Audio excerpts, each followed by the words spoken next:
Good morning সবাইকে।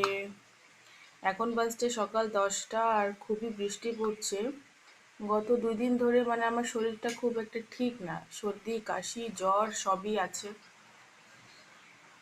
তো কম্বল টম্বল পেঁচিয়েই আমি বসলাম। এখনো ব্রেকফাস্ট করিনি, এই যে ব্রেকফাস্ট করতে বসেছি। মা বানিয়েছে এই যে ওটস, আর আছে এখানে ছোলা, ছোলাটাকে সেদ্ধ করে রেখে মা এটাকে বেশ ফোড়ন টোড়ন দিয়ে করেছে, কড়ি পাতা সর্ষে দিয়ে, ভালোই লাগে খেতে, হেলদি ফুড। আর আছে এখানে আমার জন্য এই যে 2টো ডিম সিদ্ধ।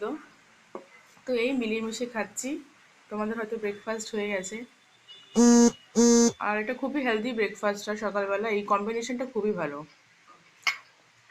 তো যাই হোক, খেয়ে নিই ব্রেকফাস্টে, তারপর আবার কথা বলছি।